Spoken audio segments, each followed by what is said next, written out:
Hello, we'll be getting started in just a minute or so. Thank you for coming. And yes, the event is being live streamed. Check. Good. Yes, we'll be getting started. Just please take a seat.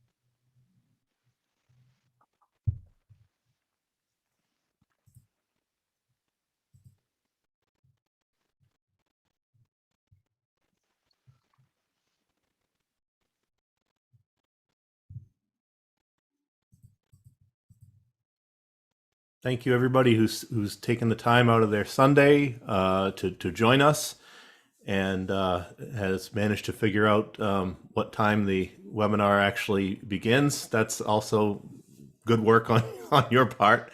My name is Mark Memagonian. I'm the Director of Academic Affairs for the National Association for Armenian Studies and Research, and we're very happy to be partnering again with our friends and colleagues at the Armenian Institute in London, and we thank them once again for their enthusiastic embrace of this collaboration and of this specific event. Of course, these transatlantic cooperation initiatives come with their challenges, especially when it's time to change the clocks, and caused a bit of a stir last night when it dawned on everyone, so to speak, that this is the weekend of falling back in the UK and most of Europe and some of the Middle East, but not in North America, where it happens next weekend.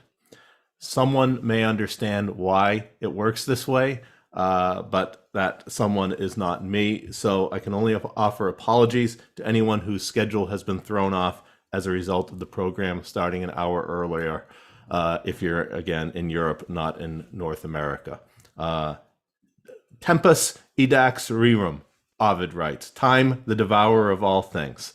Who am I to argue with Ovid? So that all being said, let's get started. I would like to give brief introductions to our featured speaker and her interlocutor. Kate Franklin is lecturer in medieval history at Birkbeck, University of London, where she's also director of the MA program in medieval history. She's a graduate of Yale University, where she received a BA in archaeological studies before going on to a master's in archaeology at Cambridge University and a PhD at the University of Chicago in 2014, where she also served as the Doumanyan visiting professor in Armenian studies.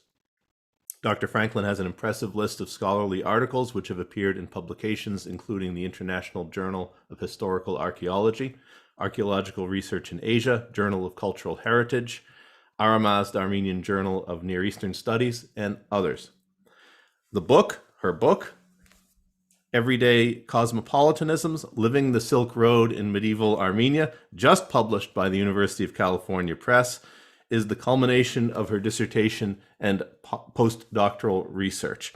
It's a great pleasure for me to be able to have a copy of the book just received last week. You can order it from the Nasser bookstore if you wish, nasser.org, or if you're in the UK or elsewhere, I'm sure you can find it as well. And it is also a pleasure for me to be able to say that a grant from Nasser and the Knights of Vartan Fund for Armenian Studies supported the open access publication of the book. And it's a pleasure to, of course, to be able to welcome Dr. Franklin today. After we hear from her, she will be joined by Dr. Nick Matthew, a social historian specializing in the medieval, Middle East, and Mediterranean. And of course, he is also the program manager and fundraiser for our co-sponsor, the Armenian Institute, and a pretty knowledgeable guy in his own right. So we will look forward to their discussion. The audience can join by submitting questions using the Zoom Q&A function, which is at the bottom of the screen, and we will field as many of them as possible after Drs. Franklin and Matthew have their discussion. So let me say, please welcome Dr. Kate Franklin. Thank you so much, Mark. Thanks, Nick. And thanks for all of you guys joining us on your Sunday morning, Sunday afternoon, or Sunday evening, or even late into the Sunday night, depending on where you are. I am so excited to be here, and I had things that I was going to say, and now they've all flown out of my mind because I'm just really happy to be with all of you, and to be able to share a little bit of this book, which is also a decade of my life and so many summers in Armenia. And I am reading from the ebook of my own book because due to global supply chain issues, like my author copies still have not existed, still haven't arrived yet from UC Press, despite all of their best efforts. And so I am even more grateful than I already was to Nasser and Isa Vartan for providing the support for open access, which I felt really strongly about from the beginning, about because I want this book to be read and I want it to be read everywhere for free. So I want to get in and share some bits of the book, some of the spaces and places that are central to the story of Everyday Cosmopolitanisms, which is a book about, right off the bat, it's a book about the Silk Road in Armenia. It's about the global and the local, and the way that the local makes space and creates conditions of possibility for the global. And I want to talk a bit about that, and then I'll cut myself off. And then I'm really looking forward to having a conversation first with Nick, who I'm actually a bit trepidatious about what insightful things he's going to say about this book. And then really to talking with all of you guys, which again, thank you for joining me. And I hope that wherever you are, you're warm and comfortable and happy and have a drink of your choice. As I said, this book is about the Silk Road and perceptions of the Silk Road and the way that archaeologists use this imaginary landscape and literary space to tell stories about, in particular, the medieval past. It's also a book about medieval, as much as it is about Armenia, which is a place that I love. It's also a book about archaeological storytelling. And so something that I try to do in the book, which I hope that you all enjoy, is to be really conscientious about the way that I tell stories, the way that I am telling the stories of the book, and in particular, like the places, because it is a book about place and landscape, to pay attention, to be attuned to the places where I was when I thought through the scientific and historical and archaeological problems in the book. And so what I want to share now is an excerpt from the 6th chapter, which is the chapter about focuses on the food that is served in the space, which is the center of the book, which is the Arai Bazarcık Caravanatun, or Caravanserai, or Caravan Inn, which is located along just west of the highway, south of Operon in the Kassach Valley. I want to talk, and so what I do in this excerpt, in this chapter, is to give an example of like one of the places where I returned in my mind and in my body, really, when I was thinking through the problems of the book. And so I'm just going to start and share this with you. And yeah. And again, as an example of thinking in place and thinking about and writing in place as well. Okay. So archaeologists are frequently strangers at the mercy of other people's hospitality. One might say that in general, anthropology is dependent on the cosmopolitanism of others, on the ability to answer questions about one's own world in the paradigmatic language of an outsider, to volunteer as someone else's allegory. It's certainly not a coincidence that much of the foundational writing in anthropology is on the power of hospitality to construct and cement relationships between people, between guest and host, client and patron, insiders and outsiders.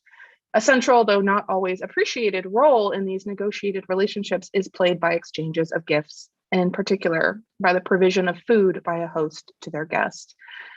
As explored especially by the anthropologist Nancy Munn, the act of welcoming and feasting one's guests wraps both parties, guest and host, in a web of shared space-time, tying together people's future lives and actions with shared pasts rooted in the ground where the food is nurtured and grown, and in the bodies of those who shared a meal. Drawing a term from her Gawan interlocutors, Mun called this space-time squayabwa, the shared world made in the sharing of food and hospitality. Earlier in the 20th century, Mary Douglas explored how the action of sharing food is polyvalent and unpredictable, in that eating a meal warps the scales of social power structures such that people can literally consume culture. A ramification of the polyvalent sensuousness of food is that the imagination of cooking entails the construction of complex worlds of, quote, place and time, desire and satiety, the longing for home, and the lure of the wider world, end quote, to the scale of sensual embodied experience. Decades of anthropological discussion of the role of feasting or the sharing of food in ritual and public ways have developed a disciplinary appreciation of meal space times as tournaments of cultural value, zones of transformation. A shared meal is not just an invitation, but also an act of cosmopolitics, an injunction to the eater to orient their body within the configural expectations and cosmological orientations of their host. And so, a simple meal can be complex. In the summer of 2009, I was in Armenia, exploring the territory around Mount Aragats, trying to learn firsthand about medieval landscapes. I was at the time a guest of the Gyumri Regional Museum, where I made myself a nuisance with my combination of academic and practical ignorance. One morning, in an effort to help me learn the topography of early medieval architecture in the surrounding area, and almost definitely to get me out of his hair, Hamazas Khachatrian, Hami Khachatrian, the director of the Shirak Museum, dumped me on a bus and told me to ride it to its terminus, the village of Sarakop, where I could find a 7th century medieval church. Even better, there were the remains of a caravanserai, Jarapi, a few hills over, rescued from the dammed waters of the Khorian River a few decades previous. So I rode a rickety marshutka down the western border until it came to a wide turning stop in front of the fountain and small store that marked the center of Sarakop village. Hoisting my pack, I walked among small square houses, sheds, and barns, moving uphill towards the back edge of town where ruins are frequently to be found. Walking up a side street, I passed a woman who regarded me keenly and then doubled back to ask if I needed help. I clearly did. I asked her where the old church was, and she pointed, giving me easy directions to find what once had been a tetraconch chapel in a small square a few streets further on. The church roof had collapsed, and in the Soviet period, the church at Sarakop had, like many Armenian churches, been used as a hay barn. At some point in the last few years, a corrugated tin roof had been placed over the remaining lintels, the building swept, and candles, icons, and devotion returned to the space. After collecting my photographs and sketches and notes, I started to wander back through the town towards the road. Suddenly, a waving figure popped into the street. It was the same woman who introduced herself as Anna and demanded that I come into her house for a rest. I quickly found myself in a bright room of a type which I will always associate with small Armenian villages. Well-swept wood floor, tall windows lined in long lace curtains, a table with a piece of floral printed plastic draped over it. As I sat obediently, Anna fetched a pot of just boiled coffee, and one of a pair of teenage girls brought a saucer of wrapped chocolates arranged in a ring. I suspected that a 7 or 8 or so years old boy sitting in the next room watching MTV on a flat screen TV had just been sent to buy them. Anna sat and watched me drink my tiny cup of coffee, nudging fruit and chocolate towards me. She performed a gesture I have since seen many Armenian women practice, where she picked a chocolate off the plate, unwrapped it, and placed it gently, insistently, next to my coffee cup, so as if to finally overcome my frustrating reticence. We talked about my life in Chicago, my parents and her family. Her husband was in Russia for several months working in construction. There was no work in the village or the cities here. As I finally rose to leave, she sent one of the girls back to the kitchen to return with a cellophane bag, which Anna then filled with warm bread and fresh cheese from the plate on the table, certain I could not have eaten enough to sustain me on my imminent 1-mile walk. And so it was that 2 hours later, I found myself standing on the edge of the highway, waiting to catch a bus back to Gyumri, munching on what is still one of my favorite things to eat in Armenia: fresh, chewy bread and salty homemade cheese. In the following years, I would eat a lot of meals in a lot of village houses in Armenia, and I've cooked my share as well. But I often find myself thinking about this mid-morning meal with Anna because of the intimacy of it and the spontaneity of her hospitality. She opened her house to a young person in very weird clothes who had appeared out of nowhere in her town because she felt some conviction that merely giving me directions and sending me on my way was insufficient.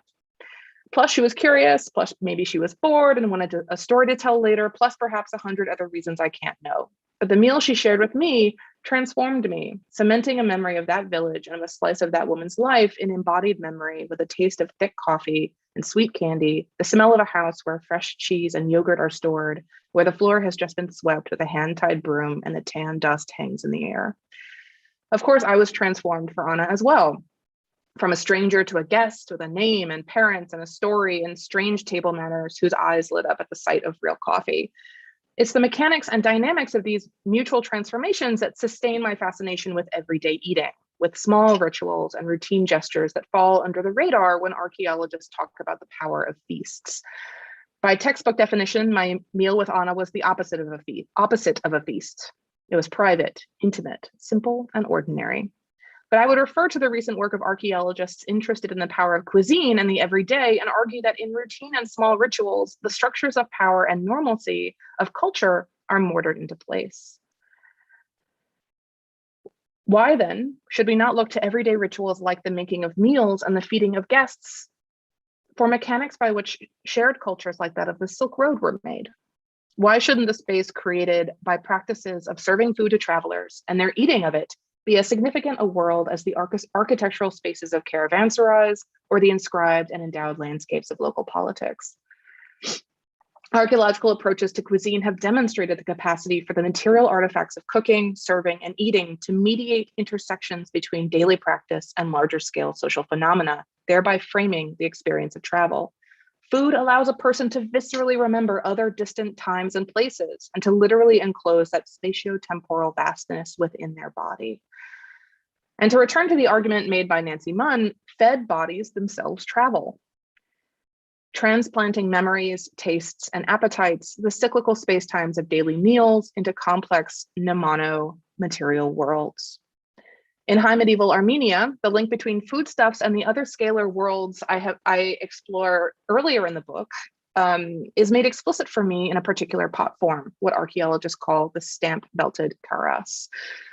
Archaeologists working all over the world make links between ceramic bodies and human bodies.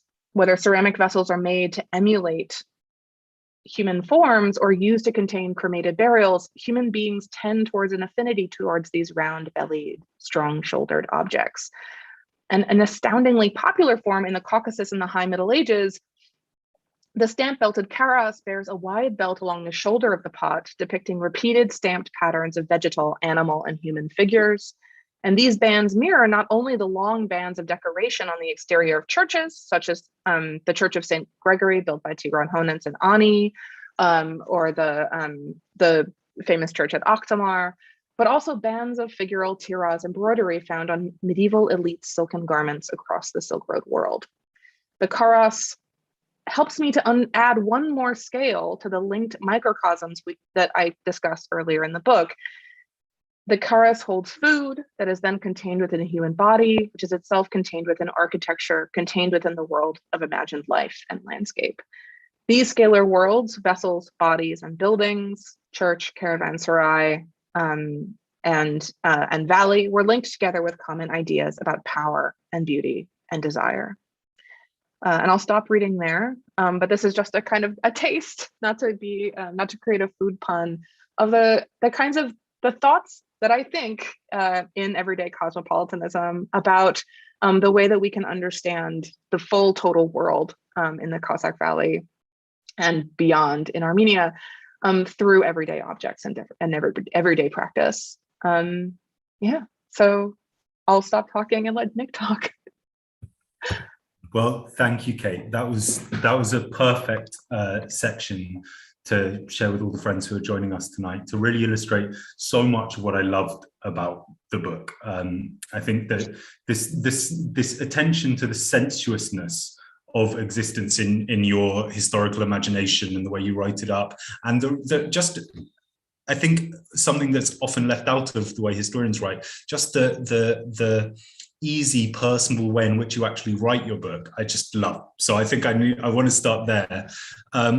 But also, I think it was just so wonderful to read a book directly in our field, in studies of Armenia and the wider region in the 13th century, 14th century, and the Central to Middle Ages, that pays such attention to the locale in its own right, and doesn't reduce this to either the March of Dynasties, which is all too common, or the way in which the Silk Road can become this kind of pre-given context. We already know what the Silk Road is, we already know what its dynamics are, and now we're just kind of filling in the pieces. So the local becomes the reflection of that wider pre-given context, rather than the way you put it the other way around, in which the phrase that you used earlier in this event, that the local makes space and the conditions of possibility for the global. I think that's a perfect way of inverting it.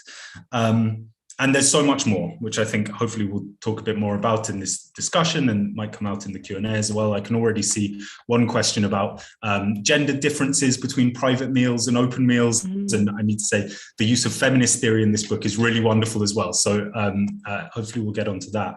But I want to start then in the Kassach Valley. And both the process of research, which you alluded to in that section, but also what the Kassach Valley, what stories it has to tell us, which allow you to build up from the local and the global. There's these characters which you have directly, the Prince Vache, this merchant prince, and the Vachotian family, and then monuments which allow you to connect together villages and some caravanserai as well, but caravanserai really in their context, not this Silk Road imaginary of the dusty caravanserai in splendid isolation, but one that's really embedded in a local area where things are produced, where people have their lived trajectories.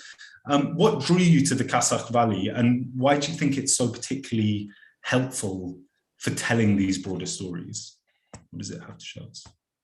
Oh, what a great question. Thank you. I mean, yes. I mean, so from the beginning, I went to Armenia interested in the narrative of the Silk Road. And since I was a kid, I found the kind of the imaginary of Silk Road trade and of medieval travelers and merchants and Marco Polo, like all very compelling.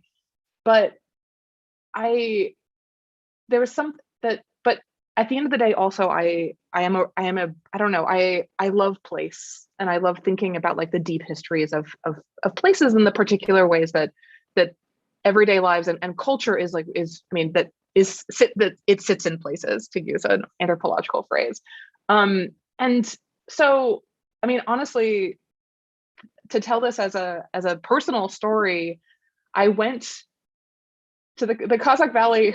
The first time I ever went to Armenia, I woke up the first morning in Aparan, and I began my experience of Armenia in the Kassach Valley, in its northern reaches.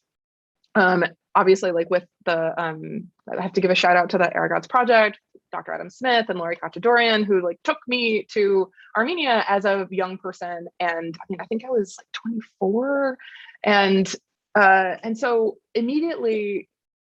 And I mean, also I have to thank people like Hamid Kachaturian and the people who are like, we're not, you are going to learn about the Middle Ages in Armenia first and foremost, like by walking in these landscapes and by touching these ruins and by smelling the air. And so from the very beginning, before, and this is also like an interesting disciplinary question, like before I could read the books about the Middle Ages, I could walk in these places and see these spaces.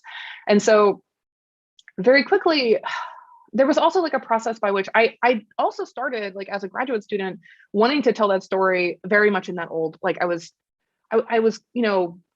thought that my mission as an archaeologist was going to be to push back against world systems theory, which is a very abstract, very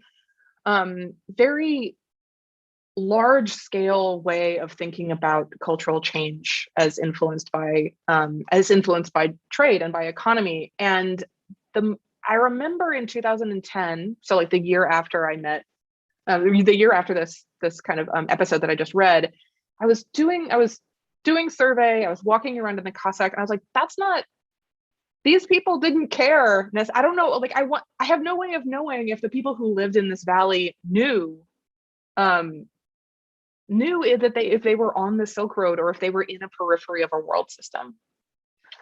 And so the question that I found myself very, very interested in was like, well, what was it like? What is it like to be on the Silk Road if you are living in a place like this, in a place that has, has its own very particular history? And then the last thing I'll say is, again, to loop back around to like the cast of characters of this book, which you mentioned. The named characters that I have are the princes and princely merchants or aspirant princes of the 13th century and into the 14th century. The primary family of which is the Vachuchans, and the Vache and his wife and his son and his wife and their families, and it is a family affair. It's a family story to think about the role of a wider world that we could call the Silk Road, which of course no one called it until the 19th century. To think of the wider world in the Kassach Valley is a story about, the claims to cosmopolitanism that these, as you well know, but I'm just gonna say it again, that princely families in Armenia are making across material cultural registers, in architecture, in inscriptions, in the histories that they commission. And so it really, there becomes a kind of personal aspect to this, something like the Silk Road, which has to first be encountered through the lives of these people and the places that they made. And so that's what pulled me in. That's a great answer. I think, we'll come on to the Silk Road in just a second, and especially the way in which you use this concept of a world and what that does for your thinking. But I think one thing that comes up there, my work, but for other friends, I'm a big fan of so much world systems theory. So I think it's great to find out that you started out thinking, I'm going against this big grand narrative sort of that loses, actually, I think, exactly what your book brings out, which is any understanding of long distance trade, of intercontinental movement, necessarily has to think of all the really textured local regimes of accumulation, lived experiences, particular relationships that build up into that sort of big intercontinental image. And I think, maybe just staying with the Kassach Valley for a little bit before moving on to the Silk Road, one thing that it has is enough material to really get a sense of that texture. And is there a monument or an inscription? I think this is one of the things that really, for the material that we work on, we're really blessed with this rich medieval Armenian tradition of epigraphy. Is there a monument in particular that you think speaks to that theme in particular, or a piece of epigraphy, something like that? Oh, sure. So again, I could not have known when I started this project how important or how fascinating the Armenian, I should have known, but the Armenian epigraphic record would be, or what an amazing resource we have for medieval history. Again, both in the amazing scholarship of the 20th century, first on the colophons of the Middle Ages, but also on the incredible corpus of inscriptions that we have. From these architectural spaces. And so again, for the audience, the idea that every day new inscriptions are being discovered by archaeologists and historians in Armenia, but at the same time, we have this incredible resource of inscriptions that are recorded during the Soviet period. Anyway, and so the idea then of thinking about, I say this in the last chapter of the book, that I love thinking with inscriptions because they are always about landscape. They are always about, they are texts which it is absolutely essential that we spatialize, that we perform a spatial history upon, because they are to be read by they take their audiences into account so deliberately, in architectural ways to pick and so within the Kassach Valley, without making this a whole separate lecture on epigraphy, on the one hand, it is so fascinating the way that, again, that we see these moments where the Vachuchans situate themselves within a world that they understand is changing. And so one of the most famous churches that is just at the southern edge of the Kassach Valley, where the slope eases into the Ararat Plain, is the Church of Havanavank, which is it and its sister church at Sahmosavank, were both rebuilt by Vache Vachichan and his wife Mama Khatun. In their children, so they rebuilt these churches in about 12 in the 12 teens, basically around the time that I think they also built the caravanserai that I excavated. A few years later, their son Kurd further adds on to these churches, and in his inscription with his wife Horasha, they mention the fact that they are rebuilding these churches after the originals were ruined by the Mongol invasion, by the invasion of the nation of archers, as they put it, which is also a hugely evocative phrase in medieval Armenian history at this time, to refer to the Mongols as the nation, the powerful and glorious nation of archers, is to situate yourself like in a kind of in an understanding of where you stand in the flow of history as a medieval person, and what it says really to an Armenian reader is like, we have lived through the apocalypse essentially, and come out the other side, and like we are rebuilding these churches at this on the rim of the Ararat Plain for our grandchildren.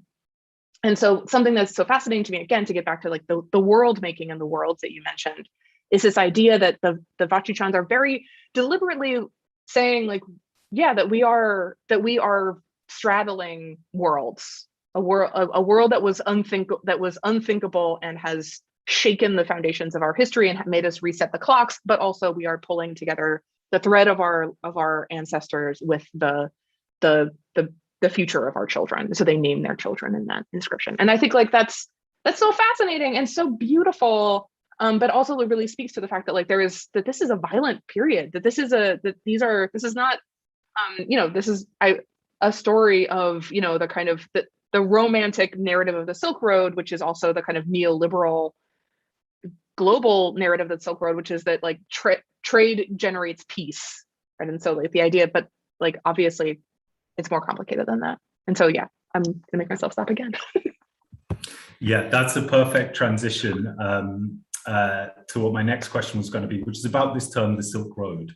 As you already mentioned, it's a term that gets developed in the 19th century. It's key terms, sort of European, often Eurocentric narratives. There's a phrase that you have in the book from a mutual friend and colleague, Khodadad Rezakhani, who talks about how the Silk Road in our popular imagination essentially privileges European desire as an engine of world history. So that's one sort of potentially problematic association that people would always already have of the Silk Road. And the other is what you've just mentioned, this neoliberal narrative. It's coming back now with the Chinese Belt and Road Initiative of trade, and particularly of the sort of positive reading of the Mongols as providing this Pax Mongoliana, that they allowed trade to come to its medieval height. And so with all of this, why did you decide to go with the Silk Road as a term that you would find helpful? Because you do find you mentioned this Silk Road worlds. So how did you work through that? How did you arrive at the idea that you could use it in a positive sense for thinking through your material? I think for me, thank you. It's always nice to hear someone like state your ideas in a clearer way than you ever could yourself. I think for me, it was about, and this is something I try to do in the book, is to be honest about, and this is to a pull from, to like throw down some feminist lineage here, to pull from a usage of Donna Haraway of a line from Marilyn Strathern, which is to think about the stories that we use to tell other stories. And so for me, that's paying attention to the fact that like that the idea of the Silk Road, the narrative, it is a story that narrativizes our understanding of a geographical place. and that if that place is Eurasia or the medieval world in a lot of ways. And I think for a lot of historians and archaeologists, and this is something I'm continuing to think about, that means that it's almost as if like there is a tension in the world when we talk about the Silk Road, that again, as like that there is a geography of desire that underlies the lives of everyone who is living in this period. The idea that all social change can be drawn back down to like the insatiable hunger of people in Venice or Paris or London or, Reykjavik for silk that is being made by women on looms in China and Iran and India, right? That this is the dynamic, the imaginary that makes the world. And I think that is I have to make myself think about, put that in the forefront of my mind so I can recognize it as something that has been created over hundreds of years, long before the idea of the Silk Road is coined in the 19th century, that it is an imaginary of the Middle Ages. It's a way that people then understood their world as becoming more when I say people, I mean Europeans, becoming more marvelous the further east they go, richer and more sensual, right? And so for me, then it became a way of thinking about, well, a way of putting, again, forefronting the actual ways in which medieval people imagined the world that they lived in. And so if we step outside, if we take the Silk Road as a technology of an understanding the world that is developed by European medieval people, then what are the technologies by which someone living in the middle of it, like Armenia is like not even, all the maps of the Silk Road that are created, like it's not even on one of the main lines. It's like one of the little branches between main lines in a kind of, it's, on Janet Abu-Lughod's map of the 13th century world system. It's like it's like in the Venn diagram between things. It's in the middle. And so like, to then ask the question of like, okay, so like to come back to this question of, well, how did these people imagine a world that was larger than them? Led me to kind of use the Silk Road world as a shorthand for like the thing that the thing that someone is imagining when they are, when they taste something delicious and someone says the spice in that came from China, right? Like if a medieval Armenian person, Vache Vachichan, he had never been to China, but China figures in whether it's the mythology of the origins of the Mamikonians, or it's a place where, is it a place where something comes from? They've never heard, like the Vomek, the merchant prince who donates Venetian ducats to the building of his church. He's potentially never been to Venice, but these are places in the world that enrich their universe. And so we have to think seriously about then like that there is a world that is invoked in the imaginaries and the practices and the strategies and projects of these people. And so for me, I'm like, I don't know what they called it. They called it the world. I'm going to call it the Silk Road world, so that we can start thinking comparatively and critically about like the ways that some of these people could have been operating in overlapping or even coincidental worlds, I suppose. Yeah. Another good question. Yeah, no, I think that's perfect. And it's one of the things I think that way of thinking does, just like you sort of invert maybe people who are overly systematizing in their thinking, like me, and read too much Wallerstein. It wasn't supposed to be a critique. No. Critique is a good thing. How else do we progress? So like, no, it's an important corrective, because just like that inverts our idea of, instead of starting with these big maps, like Janet Abu-Lughod's maps, brilliant maps for before European hegemony,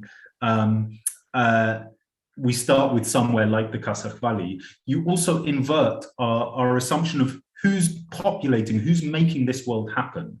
And instead of thinking of the male elite characters like Marco Polo, who everyone would know, but also also who many of our audience might know, King Hetum traveling from Cilicia into Central Asia, or William of Rubruck, who other people might know, the Franciscan friar finding his way to the Great Khan. Instead of these people who are necessarily traveling a road that other people are making, you turn the lens onto the people who make the conditions of possibility possible in the first place. And many of those are gendered female, they're non-elite, they're living in Ambroy village or they're elsewhere.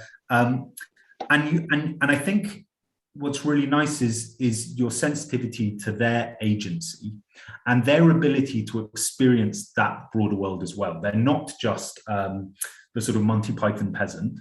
They're people with agency who are aware of that, and that's reflected in that title. And this is the last question that I'm going to offer myself, and then I can see there's already questions coming up in the Q&A. And that's this idea of everyday cosmopolitanisms, because I really like that. There's a few things I like about it. Firstly, it's the everyday and the cosmopolitan as this pairing, which seems like it should be a contradiction in terms, but also the fact that cosmopolitanisms is a plural. So could you unpack that a bit for us and relate it to these characters, these female, these non-elite characters who you give the ability, or recognize rather, their ability to have that kind of experience of the world? Yes, thank you.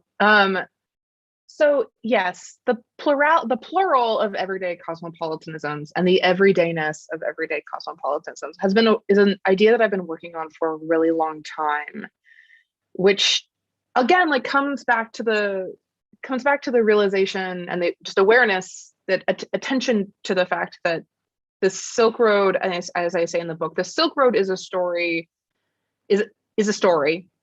and is a story that has protagonists that we recognize. And usually those protagonists are hypermobile, usually European, though with some exceptions, men or masculine persons and people. And so on the one hand, the feminism of the book, the feminist intervention that I try to make in the book is to say, well, then we need to probe the gendered aspects of our analytics, of the stories that we use to understand the medieval past, because we're never going to be able to devise a research question that reveals or enables or empowers the agencies of other people if the story that we keep telling remains the same story of a and in particular is a story about cosmopolitanism, and a very classic form of cosmopolitanism, which is both Kantian, but is also the kind of cosmopolitanism that we think of as being the opposite. I was just talking about this with in a talk for East of Byzantium, the idea that cosmopolitanism is the opposite of tradition. It is the opposite of locality, of parochiality. And in many cases, it's thought to be, in the Western kind of neoliberal sense, it's the opposite of religion. It's the opposite of local, personal, traditional, and superstitious ways of understanding the world. Whereas cosmopolitanism is supposed to be this capacity of modernity, which comes with capitalism, to understand that we are all members of a, if we can only cast off our particular histories and the particular prejudices of our culture, we can all kind of meet in this higher plane. And that's the kind of thinking that's invoked in things like universal heritage, or also in the kind of arguments as you mentioned in the new invocations of the new Silk Road, which is oh well, the Silk Road trade is what helps us all forget our religious differences and our traditional sectarian differences and meet on the plane of just pure trade. Sorry, this is getting very abstract, but so again, if all of these things are coming together as a story that we can really only tell about a particular kind of historical character, these Marco Polos, the Williams of Rubruck, Ibn Battuta, coming from the other direction, people like Zheng He, the Chinese sea captain / treasure ship master who spread Silk Road enlightenment through the Indian Ocean, then it means that we need another framework, another story to tell about this period and about this experience of the global, of something larger than, of something beyond the self and the valley that we live in. And for me, that story, it becomes about that hinges on dignifying the everyday, on everyday life, which is hypothetically the kind of thing that is incompatible, the daily life being the space and time and all the things that are incompatible with like the adventure of someone like Marco Polo. Marco Polo doesn't have an everyday life. So if you look at the question of another feminist critiques of the concept of the everyday, it's like, who are historical figures who don't have an everyday life? And then someone like Marco Polo, who is having one adventure after another until the story ends with him in jail with Rustichello, right? And so again, what that raised for me was a necessity of the idea of plural worlds, of all the worlds that people make for other people to live in, and that being its own form of cosmopolitics that has to also be situated in everyday life.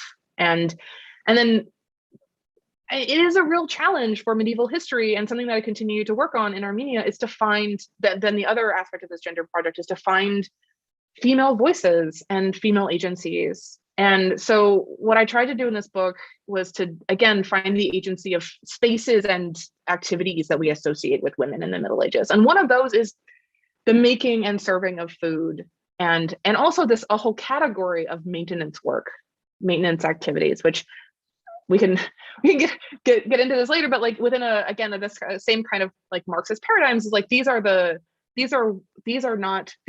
all of the work that does not generate value in a narrow capitalist sense, but it is the feeding of people, the bathing, giving people water to wash with, the feeding of pack animals, the mending of clothes and saddles, and like all of these activities that are so necessary for the Silk Road that Marco Polo never talks about. Most that have no place in his adventure story. And so out of that comes the idea that this needs to be on the focus of the everyday and the focus on the plural, that this therefore opens the door, at least for me, of thinking about the capacity of multiple kinds of people to be cosmopolitan, of more and plural embodied subjectivities and different kinds of subjects to participate in the telling of the Silk Road story and the making of the Silk Road world. I think I'm going to stop there. That was a really wonderful answer. And I have so much more that I would love to ask, but in the interest of time, I'm going to hand back to Mark, but thank you so much for the opportunity to ask these questions today. Well done. It's a really wonderful and groundbreaking study. I really encourage everyone to read it. And thanks to NASA and the Knights of Spartan. You all can Google right now and get the PDF. So well done. Hand over to Mark. Thank you so much. Thank you, Nick, and thank you, Kate. And yes, we have some questions, and I would like to ask some of them. I hope we haven't lost Nick. I hope he's still there, but don't disappear. And we encourage you to join in as well. We have actually a flurry of good questions here from our friend and colleague Kassach Valley, and I want to ask several of these. First of all, in what language did you communicate with Anna in the as in the chapter portion that you read? And is there, related to that, is there a gender difference between private meals where Anna is hostess and feasts where women contribute hugely but males often preside? Would you like to make a differentiation there, or not? And then I'll pause and we'll get to the other ones. Oh, those are such good questions. First of all, yes, I did speak to her in Armenian, which at that point was, it was early on in my journey as an Armenian language speaker, but I did, again, which was also part of it, that we communicated we were both like working really hard to have a conversation, which is part of what made it so memorable for me. And then the gendered aspect, yes. So like the question of gender is like so important to a lot of the recent problem in archaeology, to stick with archaeology, problematizations of the idea of the feast as the paradigmatic way that we think about meals, where meaning is created, where traditions are reinforced, where social orders are sustained. And so, I mean, especially, I mean, to speak both in about, again, like our anthropological disciplinary conversation, but also in like the case of Armenian eating, there is like such a fundamental difference between marked feast meals or even, dinners where women cook, do the work and are not present, do not preside over the table that they are, at least traditionally. And this is, I mean, obviously changing very quickly in many places, but are not present. And then the idea of like the everyday meal which is again, is intimate and direct. So that is so much of Christine Hasdorf's intervention in thinking about archaeology of food and so the social meaning of eating is about like reminding historians and archaeologists that we have to think beyond these like hyper ritualized meals to think about the ways that feeding people, whether or not people are talking about it or not, whether or not people are talking about like, oh, this was a feast, this was important, what amazing hospitality, like it still works. The mechanism still works. Yeah, that is a fantastic question. I had something else to say, but now I've forgotten, which is probably for the best. It was just another tangent, but thank you. Sure, and subsequent question also from Khashid Talolian. Did you choose your book's title in direct opposition to or with reference to Michael Billig's book, Banal Nationalism? I did not, but now I am really interested in looking at that. So there has been in sort of sociology and anthropology and archaeology a kind of explosion in discussions of and history of cosmopolitanisms over the last 20 years or so. Obviously, like, and a lot of them start with the playing on like the fraught concept of rootless cosmopolitanism, and so the kind of pushback against that is to discuss, which of course has great like valence and kind of connotations for discussions of diaspora, of course. Pushbacks including things about thinking about rooted cosmopolitanism and vernacular cosmopolitanism, and of course the post-colonial critique of globalization literature has focused on the cosmopolitanism of the flayed and the subaltern, and so out of all of that, and the works on vernacular cosmopolitanism by like my colleague and advisor Francois Richard, like everyday cosmopolitanism became an apparent contradiction that I wanted to use to push the book forward. But yeah, I want to read Banal Nationalism. Thank you. If I come in, actually, I that's a really lovely observation from Professor Tulilian that those books' titles mirror each other, and Banal Nationalism is a real favorite of mine, actually, and I think there is definitely something that connects the two books in this idea of the everyday, in the way in which two things that we think of as choices, like being a cosmopolitan is constructed as a kind of choice to be cosmopolitan, and the same as a nationalist, you're an active nationalist. But I think what both Kate's book and Banal Nationalism do is show how it's actually the very everydayness or the very banality of so many of these things that really inscribe them into your life as it's actually lived. Thank you. Thanks. Yeah. So 2 questions relating to the Silk Road name and concept. Whether named or unnamed, was the Silk Road totalized in either the European, Middle Eastern, or Chinese imagination before the 19th century? And how often was the Silk Road, in quotation marks or not, that goes from the Arpa Valley through Salim Saral used? How important was it, etc.?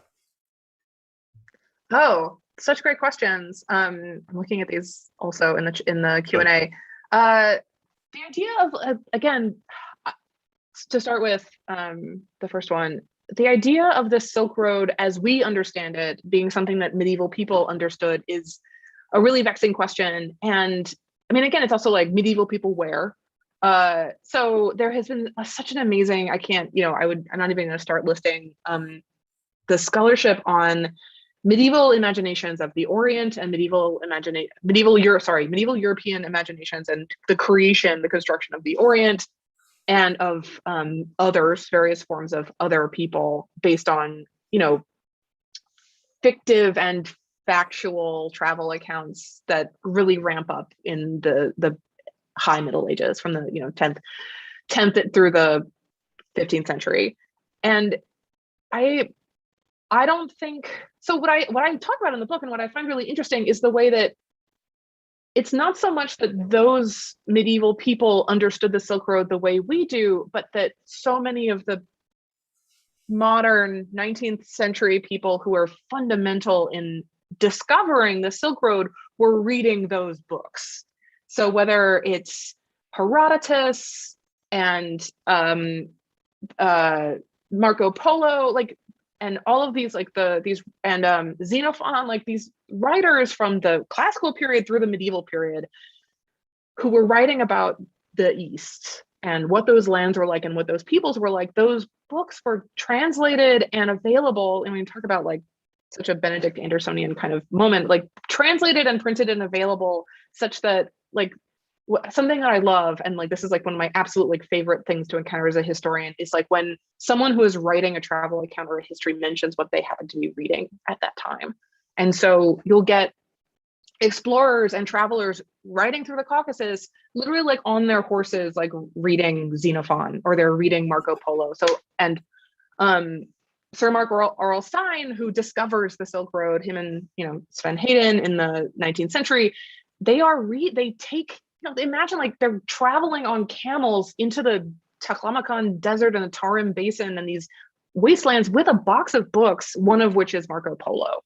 And so I think therefore we have this tangled understanding of, well, if they are finding what Marco Polo said he was finding, but that is only because they are using Marco Polo as a lens to understand the landscape that they're encountering. And so one of the things that I try to untangle in this book, but I think as far as I get is just encouraging everyone who reads it to try to detangle it for themselves, is the way that these things are complicated, and the story has been used to understand a story that it's about a place has been used to understand places that are not necessarily the places that were originally being described. Speaking of Silk Road places, so yes, the route from the Arpa Valley through Selim Caravanserai, which is a nice way for me to rep my ongoing but current project in Vayotzor with Astrid Babajanian, which is thinking a lot about the Orbelians, and then also the world that they created across media. But of course, the Selim Caravanserai figures largely in my book. It's on the cover of the book. How often was it used? What a great question. Seasonally, there it is, so beautiful. I don't know how often it was used. That's an interesting, I think the understanding is that pass is seasonal, but we also don't know at this point how much infrastructural work was done by the people living on either side of the pass to keep that pass open during the winter. And that's part of the reason why that caravan inn is there. But it was certainly, and also the lifespan of that caravanserai is probably maybe 100 years before, again, geopolitics shift again. Something I keep wanting to talk to Nick about is the shifts in geopolitics that affect the centrality of Ani within these trade routes, they are happening in tandem with shifts that affect the infrastructure, the lifespan of the infrastructure of this route. And something that I think that despite the longevity of these buildings, the ruins of the Arai Bazarjuk caravanserai notwithstanding, the infrastructural systems are really delicate and really fragile and have to be maintained. Which is not quite the question that was asked, but how important was it? I think it was pretty important. And in terms of the route taken by Simbat Orbelian to travel to see the Great Khan, I think it was depends on which time, but I think one of the routes, if they were traveling south to the some are pastors near Armenia of the Khans. I mean, I think definitely traveled through Viadzor, absolutely. And then if it was if they were traveling eastward also. I mean, again, like I think yes, absolutely. Those were the, you know, it's I always have a hard time thinking about the location of the road itself rather than the kind of the locations that make up the route. But yes, absolutely. Like the I can talk for a lot longer if about Viadzor and like again like the tangled worlds of the Orbelian princes and the Mongols during the Ilkhanid period. But wait for the next book. That's the next book. Good. Thank you. That was going to be actually one of my questions as well, what your next project is, but you've just answered that. So that's great to hear. The actual next question is from Stephen Bujikian in Canada. In formal history and archaeology and in all major university programs like Toronto, the Armenian connection and presence does not exist in books and maps due to pressure from Turkish and NATO and other places, presumably. And Armenia's role, he says, has largely been written out of history. How do we change this? I guess you've helped change it by writing a book. But do you find that is the case in your field, in the realm of Silk Road studies? If there is if we can talk about such a thing, has the role of Armenia been written out of this history in your view? And if so, why?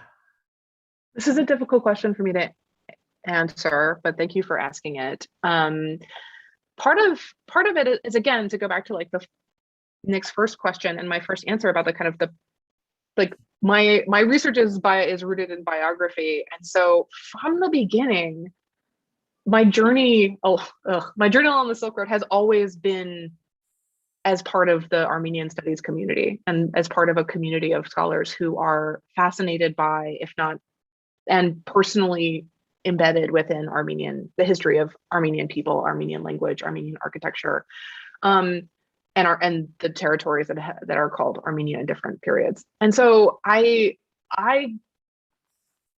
of course, you know, sure, growing up, I did not know where Armenia was as a child in Central Florida.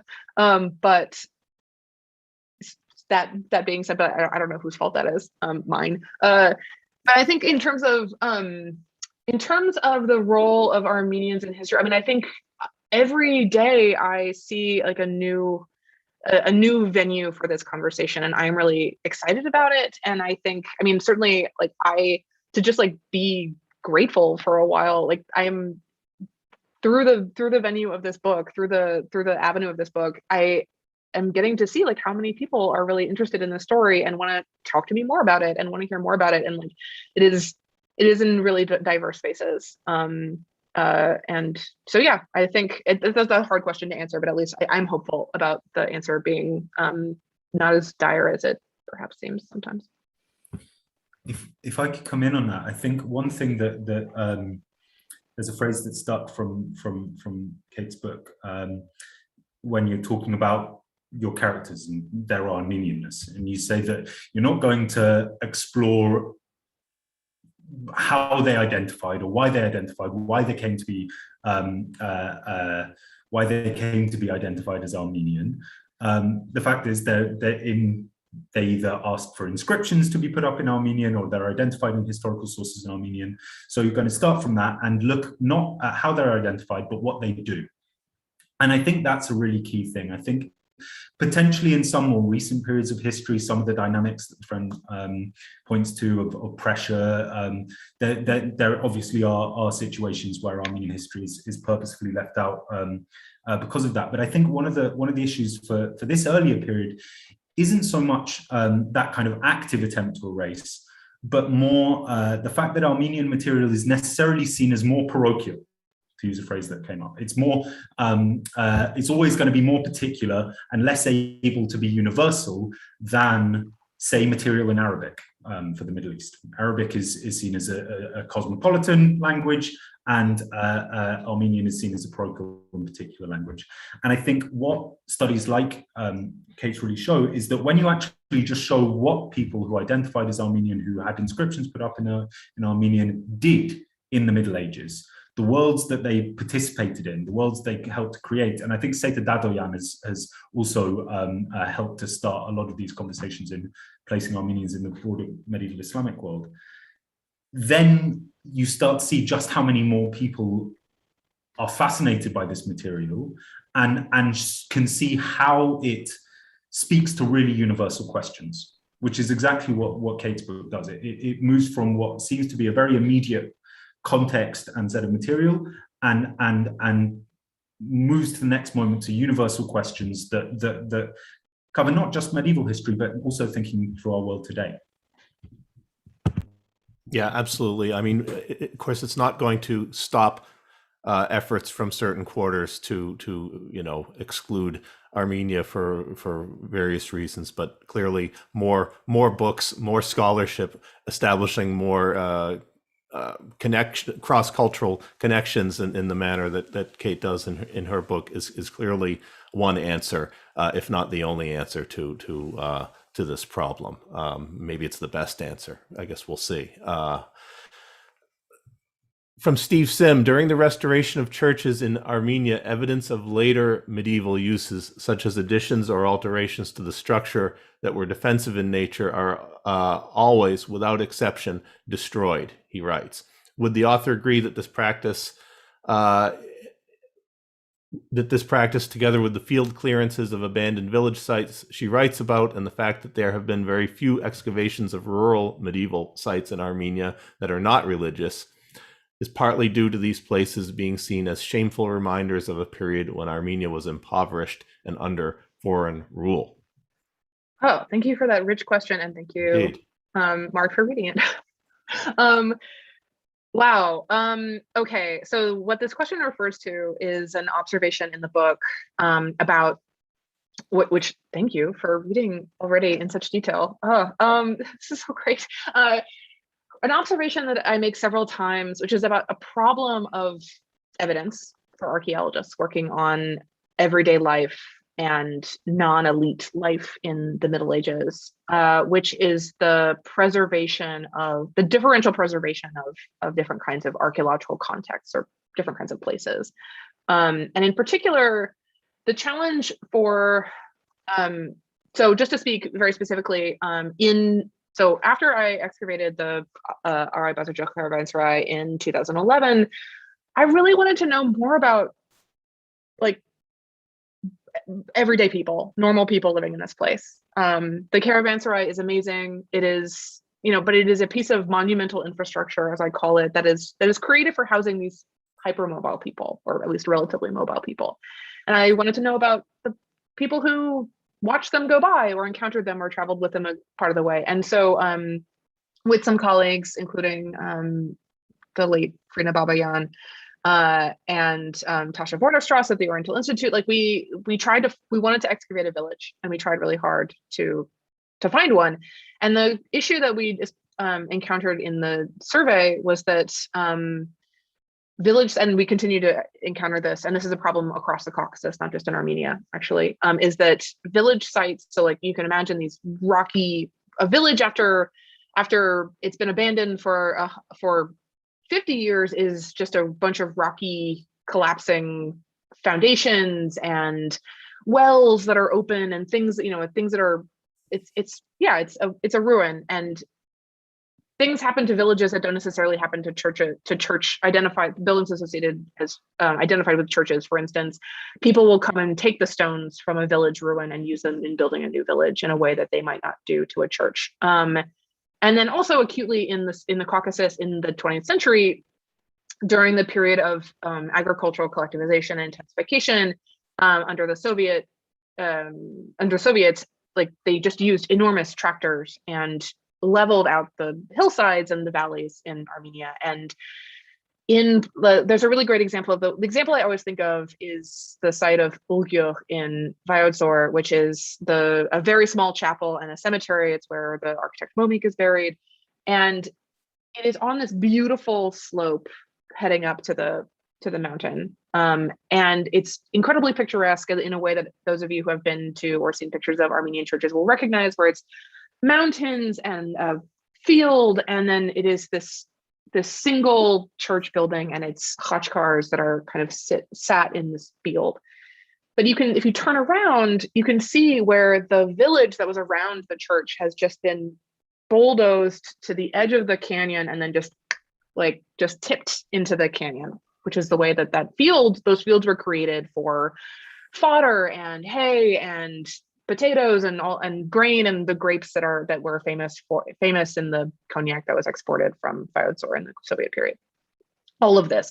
And so it's understandable why that happened. And I don't think it has less to do with the villages themselves being a sign of shame, I think, than it does with the churches being the landscape feature that is emphasized and left as a I mean, obviously this changes over the Soviet period between like the ruins being left, or as I mentioned in Sarakot, being used as hay barns, because obviously under Stalinist communism, like the idea that a church needs to be put to a use that can sustain the people instead of diluting the people, obviously. And so that was what was done in places like Sarakop or Mostara, or like a number of churches across Armenia. And then later they were in the 1960s, they were re-understood as these kind of monuments to local culture. And so then they were reconstructed. And so we have this really complex history of imperial Soviet and also local feelings about these buildings. And of course, throughout all of this, like these spaces were used in different ways, whether it's for matach or people, still performing every rituals in the church spaces, in ways that, like, honestly, still like historical ethnographers are interested in reconstructing. So I think that's an answer to your question. I think so. We were lucky that the happy ending in our case was we were lucky that a chunk of the village called Ambroyi was left. It was just too annoying to bulldoze, I guess. And so we were able to excavate some relatively undisturbed village rooms, village houses and context there, which is great. But I think certainly the question of how these heritage landscapes continue to be represented and interpreted is absolutely tied in with, again, the idea, difficult conversations about this period, and especially of the Ilkhanate, when these princes are building beautiful buildings and thriving, despite the fact that Armenia is hypothetically under the Mongol yoke, as it was called in Russian and Soviet scholarship. I think I've addressed all the aspects of this question. I don't know about defensive structures. I think I've seen plenty of defensive structures around buildings. A lot of them, again, it's more about like getting I'm thinking about the monastery of Tefer, which is above the Kassach Valley and built by Horashah Vachichan, had a series of walls that were in part bulldozed so that they could create a parking lot around it. So likewise the Parispet Hlavanovank has recently been excavated. Another long-winded answer, but thank you for that rich question. Thank you. We've got a couple more, and then we will adjourn, because I don't know what time it is where you are. I've lost track, but I know what time it is here. So from Antoine from Antoine Terjanyan, thank you for offering to expand on Vyatsor. What about Broshabert? Was Broshabert located to control the Silk Road branch going to Selim Caravanserai? And how about Sambata Bert? Sambata Bert. I love a Vyatsor fan. Broshabert, for those of you who don't know, Broshabert and Sambata Bert are very impressive fortresses from the High Middle Ages that overlook the valleys of North Vyatsor, again, like between like the highlands around Sevan and the canyons of Vyatsor. So in that kind of interfluval landscape, which is absolutely fascinating, and the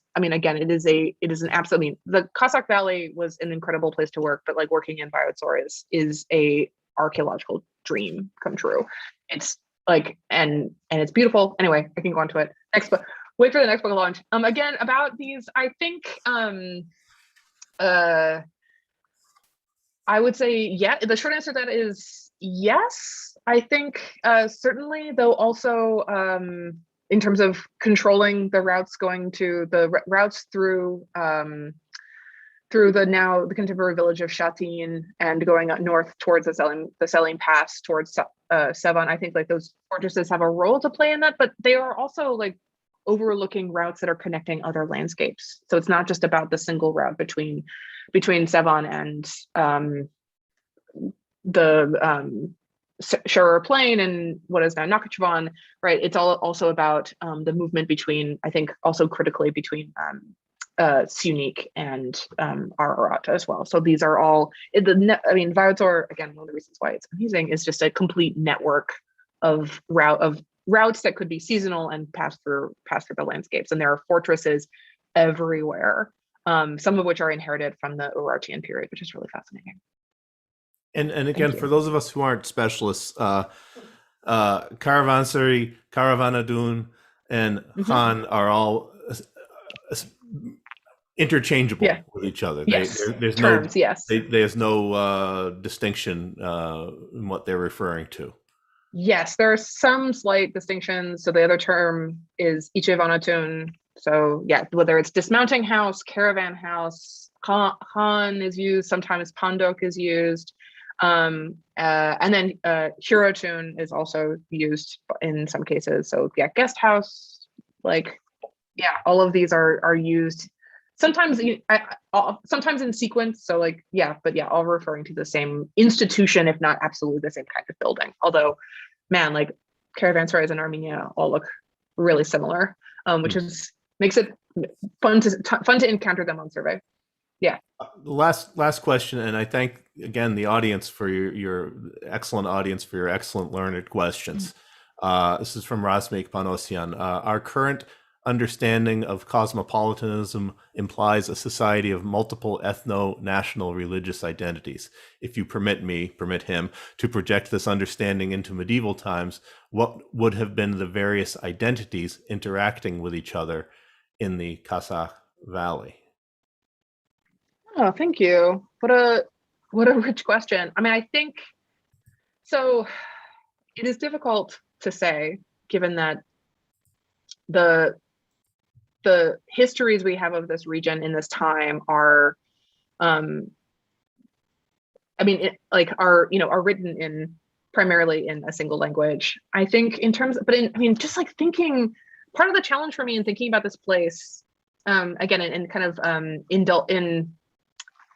applying my twinned interests in histories of location and then also like histories of global history of global exchange and encounter is that there is so much change happening through the territory of the modern Republic of Armenia and the Armenian Highlands, and then in general in the Kassach Valley in particular. And I really struggle in the introduction to the book when I'm trying to like set the scene and like remind people like where we are at this point in history and like who's ruling where. It's really difficult because so we have within the lifetime of Vache Vachichan, we see the Kassach Valley is part of the Rum Seljuk Sultanate. Then it is part of the Georgian Bagratid Kingdom. Then it is part of and then it is part of the Mongol Ilkhanate. And then, yeah, I feel like I'm forgetting one. And so within all, so there are, and then also within that, like one of the things that like we can presume is that there are also mobile people as live in the Kassach Valley now. Like there are mobile pastoralists, and it's not only a route of travel for merchants and armies and slave traders, but it's also a route for transhuman pastoralists of this period as well, who are instrumental also in serving as guides along the Silk Road and as people with knowledge of landscape. And so we can imagine, like, I mean, it's one of the things I love thinking about is like the polylinguality of everyday life that would be happening, which like also like, raising the idea of like, by how many names were any of these places known?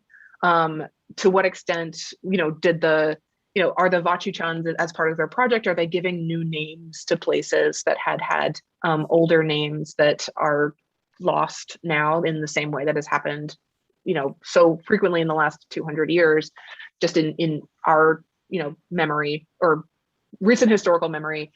And then, then thinking about by the time of I'm thinking between the building of the Areg Bazarjuk caravanserai in 13, 12, 14, between that and the building of the Selim caravanserai in 1332, the sheer number of peoples that would, we have like Mongols using the valley as pasturage. We have, I think it's a lot. I guess like the question is a lot. But in terms of like, I think that question of identity is also challenging. And I guess if I could, I don't want to get too semantic on a question typed into Zoom, but one of the things I'm thinking about a lot now, as I shift our research towards Biodzor, where we have more, so one of the frustrating for me at the time, and then kind of interesting things about the Vachuchans is like, unlike so many princes of their time, they didn't put any pictures of themselves on their churches. They're like we still haven't found them, and we don't know how they took the time to took it upon themselves and their stonemasons to represent themselves, like we do for the Bagratunis or the Orbelians, of whom we have several depictions, and in their depictions of themselves, the Orbelians make themselves look very Mongol. And so the question of identity, that you could be a powerful, beautiful, traditional, pious Armenian prince and depict yourself looking like a Mongol, what we would call a Mongol, that's an important question to raise about like this issue of identity. And so that, and this is something that is agentive, that they take upon themselves. It is a decision, to indicate that they have, again, I'm just being dragged into thinking about Biodzor and the Orbelians, but like in terms of the difficulty of this period, that, right, like by 2 generations after Vache Vachichan and his son and Kurd, who are saying, again, like that example, the inscription I described, we have lived through the apocalypse, and like we're gonna make it, and like we are surviving under the nation of archers. Within 2 generations, like we have Orbelian princes who are so proud of the fact that they have been, that the Mongol Khan has taken his silken robe off of his own shoulders and put it upon them. And Stepan Orbelian, who is a bishop, the same thing happens to him, and he's so happy about it. So again, we have identity, I think, also becomes a question of it is also plural to end. If we're talking about a plural cosmopolitanism, it implies an absolute plurality of identities. Yeah. What a rich question. Thank you. Thank you. I expected nothing less. So it remains then just for me to remind everyone that you can either, if you're old school and you need a copy of the book, like I do, you can get a copy of the book by buying it from Nasser or elsewhere. It's also available if you just Google the book title and University of California Press, you can find the link to the open access publication, I believe. Is that correct, Kate? Yes. It's online now, right? Yeah, it's totally online. You can get the ebook or a PDF, or you can just read it. If you go to the UC Press website, you can go to. I guess I can drop a link in the chat. That would be helpful. What a great idea! What a great idea! You can go here, and oh wait, that's host and panelists. I wanted to go to everyone. Right. You can go here and download it for yourself, or read it on if that's your preferred mode, which I don't think anyone loves reading books online. But yeah, and thank you. So thank you to Kate. Thank you, Nick, very much for your contributions as well to make this a fully well-rounded program, and to the Armenian Institute for their collaboration as well. And of course, thank you to the audience for your attention, for your excellent questions. And happy Halloween. Yeah, happy Halloween, everyone. Have a good evening. Thank you so much. Thank you guys so much. See you again.